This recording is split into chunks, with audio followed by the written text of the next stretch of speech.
In Fairfield County, something new comes across my desk every day. Crimes are committed, cases are solved, and a community is made safe by the hardworking employees of the Fairfield County Sheriff's Office.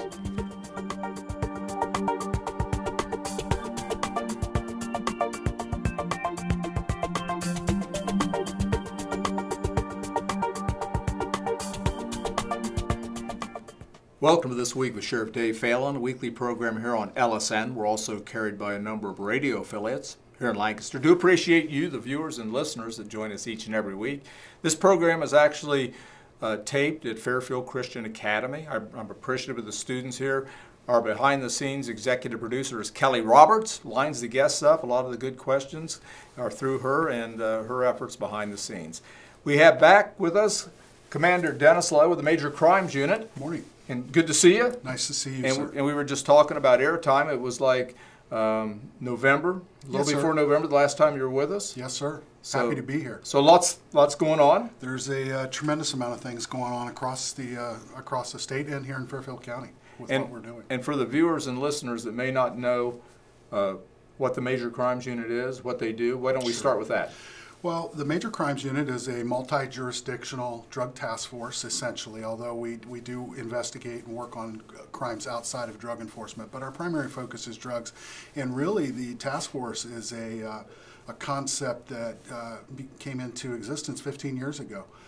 I know you and the Chief of Police at Lancaster and the prosecutor at that time were very instrumental in bringing together Fairfield and Hocking County and recognizing that if we didn't share resources and collaborate together, we could not be as effective. And so 15 years ago, the task force started with Fairfield and Hocking County. We've now added law enforcement agencies from Athens County, and we cover all three counties. There are 12 agencies that participate in the task force by providing manpower as resources to investigate drug activity taking place in those counties. Yeah, I think the task force has really filled the gap that, like you said, 15 years ago we weren't able to do, because these drug dealers do not stop at they sure don't. City lines. They sure don't. They're all over the place, and have each agency with a couple of detectives trying to investigate narcotics offenses within their community. It made a lot of sense to do that. And the Major Crimes Unit over the years, Commander, has just been such a tremendous success and done so much for the drug problems, the drug trafficking, and that we've seen in this community. Well, we appreciate that, but the reality is that the task force wouldn't be successful and able to do the things that they're doing without the support of the community leaders and the agency heads like yourself and the chiefs of police that participate and the prosecuting attorneys across all three counties. They really have come together and recognized that sharing resources and working together is the only approach that's effective. So. Now, lots of things going on. What's some trending we're seeing today in Fairfield County? Sure. Unfortunately, here in Fairfield County and across the state of Ohio and other parts of the nation, we've certainly seen an increase in the number of folks that are battling addiction-based issues related to the use of heroin and other opioids. We have folks that are using other drugs like methamphetamine here, but the heroin and the opioid issues are really a major concern right now. Ohio, and I'm not sure if you're aware of this, but this year, Ohio's going to lead the nation in a number of unintentional overdose deaths attributed to heroin and other opiates. We're going to lead the nation, and unfortunately, we're going to lead by a lot. And why would that be? I mean, when you look at states like Texas or California or some of the states that have so many more people, the population so much larger than Ohio, do you have any sense of why that would be the situation in Ohio? Sure, there are a lot of theories out there, and I think the ones that make the most sense is, prior to this heroin thing becoming an issue, we certainly had a number of people across our state that had addiction issues related to pain medication. And, throughout the early 90s and into the early 2000s here in Ohio, pain medication and even overprescribing of those medications in some cases was rampant. And we had pain clinics that were set up all across the state that were really nothing more than drug trafficking centers. Someone would purchase a building or rent a building. They would hire a doctor who maybe had some problems in his past And that doctor would essentially just prescribe pain medication for people that were drug seekers. And fortunately for the state, we passed legislation a few years ago to restrict those clinics and make it much more difficult to do that. And essentially, we wiped out prescription abuse like that here in Ohio. But the after effect or the byproduct of that, it opened up a new market for the Mexican drug cartels. And what they were already trafficking in heroin, but by removing those opiate-based pain medications and access to those, people still desired those drugs. So the Mexican cartels ramped up their production of heroin and other opiates, and here we are. So it would be fair to say that Ohio would be one of like ground zero when this started rolling. It's funny that you use that terminology, because that's the same terminology that I and other people have used. We really are kind of the epicenter right now for this problem as it exists across the United States. And there are a number of other factors. And, I just read a recent article, and I think there's some serious merit to it, that the Mexican drug cartels who control methamphetamine and heroin and opiates and marijuana, cocaine across the United States, they control those trafficking related issues. About 40% of their profits were derived from the sale of marijuana, because marijuana is the most largely used drug across the world. Well, if you look at what's happened here over the last few years, we have now 30 states across the country that have legalized marijuana in some form or fashion, eliminating that profit for the cartels.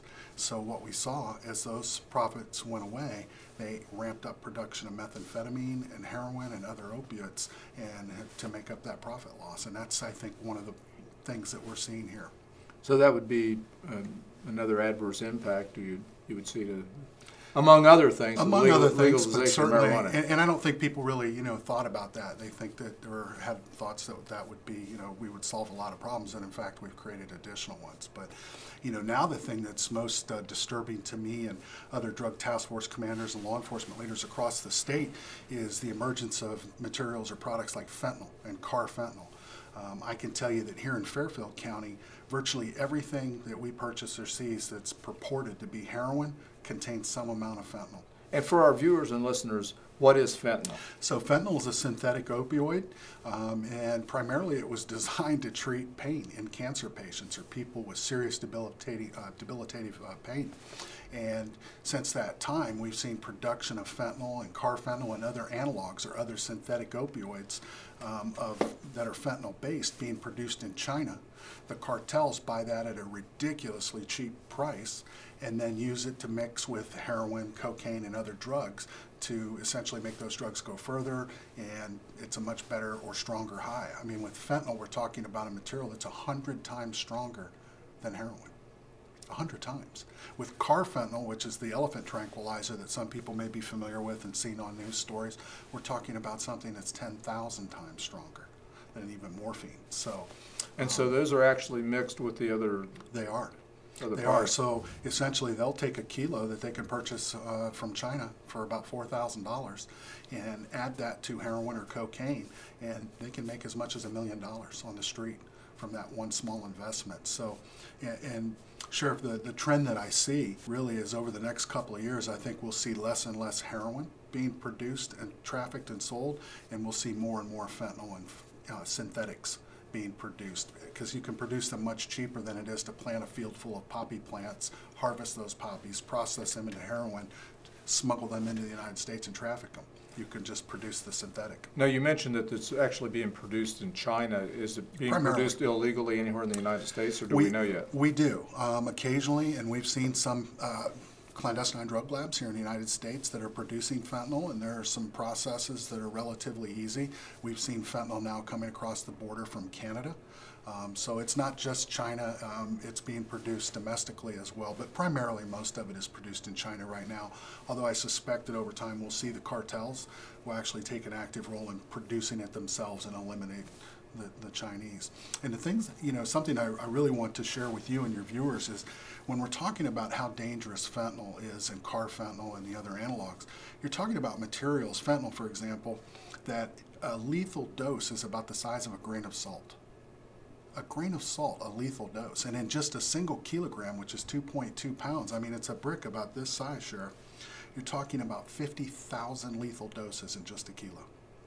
If it was carfentanil, the elephant tranquilizer, it's 50 million lethal doses in a single kilogram. And when we see these sporadic overdoses start to appear where we have 3 or 4 or 5 overdoses occur within a few days, it's always related to fentanyl or carfentanil. Yeah, probably when you think about where this is actually cut or added to the heroin or the other products, it would be very difficult to kind of be exact when they're doing this. I mean, they're not necessarily professionals, obviously, and they're drug couriers. They really are. That's what they're doing. They're mixing it in a mixing bowl, Sheriff. I've seen videos of this taking place, and it's a mixing bowl like we might mix cake batter, and they take a spoonful of fentanyl and just dump it in there and take their hands, spoon it around, and bag it up. Yeah. So it really is luck of the draw. And most of the people that are using heroin here in Fairfield County don't realize that what they're buying is fentanyl or contains fentanyl. People that are selling it in many cases don't realize that it has those materials in it. So I'm really concerned about the effects of that on our community. Now, a lot of good things going on. You Yes, guys sir. have made some major arrests last year and already into 17. So there's a lot of good things going on. And so what are some of the things that you guys have been working on? Sure. Well, and you and I have had this conversation several times. Our primary focus is enforcement. That's what we do. That's what we're built to do, and we do it very well. And our investigators are very skilled. But we have to look at combating this problem on multiple levels. So through the Major Crimes Unit, we have folks that are investigating kind of the mid and upper level traffickers, the folks that are responsible for bringing that here. We also have a component of our task force that works at the federal level so that they can work on the cartel related issues and try to stop the supply. But what's most, I think, germane to the communities here are those quality of life issues, because what it tends to happen, Sheriff, is the people that have these addiction issues, they don't have jobs, they're not working regularly, so they resort to drug trafficking and other criminal enterprise to support their habits. And they may not be a nuisance to you in your neighborhood, or me and mine, but for the people that live next to someone who's battling these issues and dealing with the effects of that, it's an important issue. And so I feel a great responsibility to the citizens of this county that when these quality of life issues occur in communities here in Lancaster, Pickerington, or Baltimore, Millersport, that we address those. So we're combating that street level crime and drug related activity. We're combating the mid and upper level folks at the federal level, but I don't think that's enough. So I'm really proud that we're involved in a program now that's a collaboration with education, treatment, and prevention folks here to provide more treatment opportunities. And with that being said, I think what I'd like to do is have you back next week. Sure. And talk about the programming you're going to do. Yes, sir. And it's really kind of unique, and I think it's going to be very successful, and we'll be able to talk about that I'd next love week. to do it. How you are going to process these overdose, these deaths, or even people that have overdose events, and how we're going to try not only to help them, but also try to find out who their suppliers are. That's exactly right. The clock on the wall says we're out of time. Till next week, same time, same place. If you're driving, buckle up, God bless, and we'll see you right here.